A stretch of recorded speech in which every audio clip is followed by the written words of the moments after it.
سلام دوستان عزیز، خوش اومدید به قسمت سوم ساخت خونه. قبل از این که بریم ویدیو رو شروع کنید حتما ویدیو رو لایک کنید و چینل رو سابسکرایب کنید و این که بریم سراغ خونه ببینیم امروز چه کارا کردن. همینطوری که میبینید اینا همش از تازه است و این ساختی که اون روز کامل نبود و کامل کردن.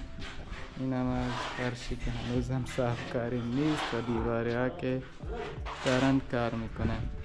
این هم دیواره که یه دست بهش میزنن دست دوم واسه صاف کاری.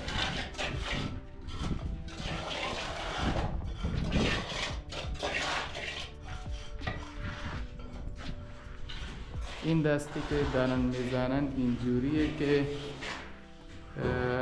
الان این دست زدن ولی روی این یه دست دیگه میزنن برای صاف کردن. این بلوکا هنوز دیده میشن. اینا بعد که صاف کردن این هنوز ناپدید میشن و این که قسمت بالایش رو صاف میکنن، قسمت پایینیش رو کاشی میذارن.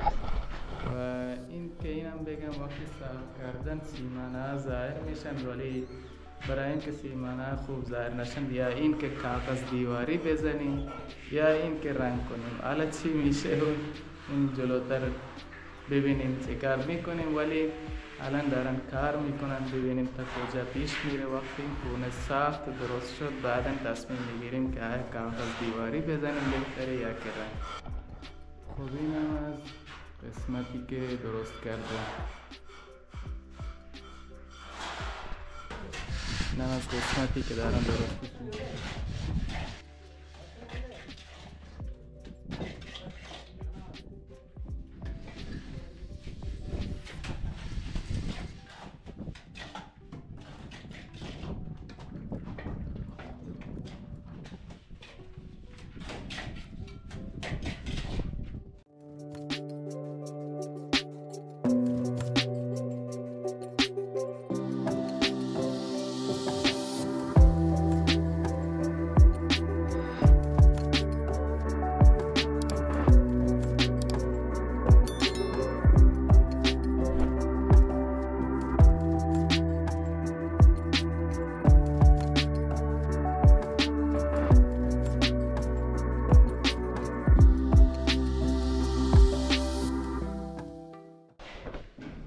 خب دوستان، این قسمتی که داشتن یک دست به دیوار می زدن، دیواره ها رو همشو کامل کردن و الان در حال صافکاری هستن و صافکاریشون اینجوریه که مثلا الان سقف و صاف کردن. الان این سفیدای میبینید اینا به خاطر اینه که آب بهش زدن اینجوری داره نمایان میشه. الان این قسمتی که اینجا میبینید صافه، این دیوارش صافه. بعد این دیواره همون دیواریه که دست اول بهش زده بودن. این هم قسمت آخرشه که صافه. بعد روی این دیگه رنگ میشه یا که کاغذ دیواری. حالا ببینیم جلوتر چه کار میکنیم. و این قسمت پایینی که شما ببینید این کل دیواره، این قسمت بالایی صافه و قسمت پایینی که میبینید اینجوریه. این به خاطر اینه که اینجا بهش کاشی میزنیم. کاشی میزنیم تا نمای بهتری به خونه بده و اینکه بچه چیزی اینجا رو خراش نده. و این قسمت هم قسمتی که رنگ میشه یا که کاغذ دیواری بهش میزنن بیشتر. الان این خونه رو که یه دیوار رو زدن با سقفش، الان در خونه دیگه کار میکنن. اینم خونه دوم که دارن سقف رو صاف کار میکنن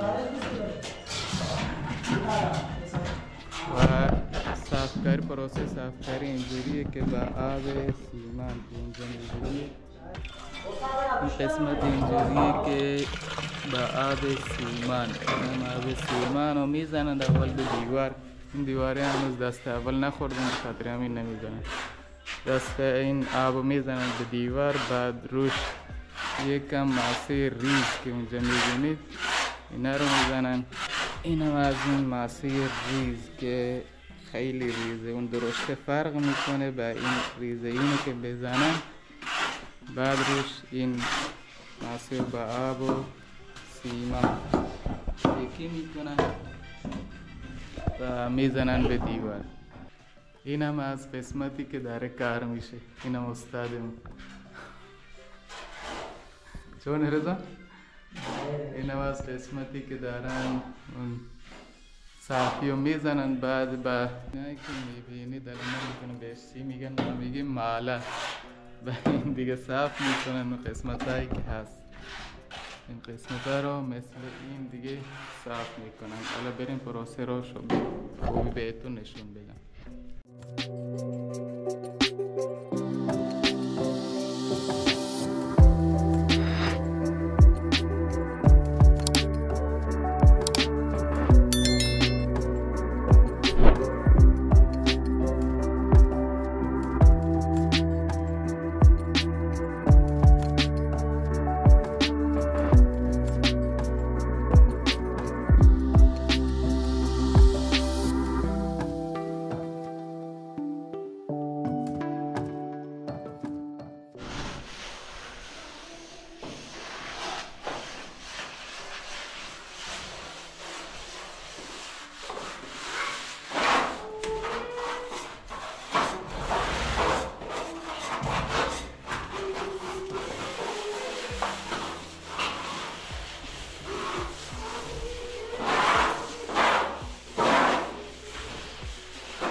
محمد امین چرا؟ तो रखना रोगी ठीक है नहीं आगे तो करेगा तो क्या टा टा टा टा टा डाले तो पंगे थे का धीरे धीरे दो خب دوستان این قسمتی که داشتن کار میکردن سقف و دیوار اینم تموم شد و اینو بهتون بگم که این صافکاری شاید طول بکشه. مثلا الان روز جمعه است، الان امروز 13 جمعه است و این کار شاید طول بکشه. به خاطر همین ویدیوهای کم دیرتر میان.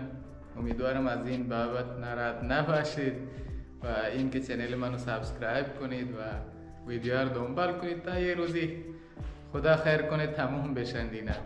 و همینجوری که میبینید این قسمتی که صاف شده و سقفش هم صاف شده ولی دیوارهاش موندن، به خاطر این که پنجره و دره رو بزنیم بعد صاف کنن.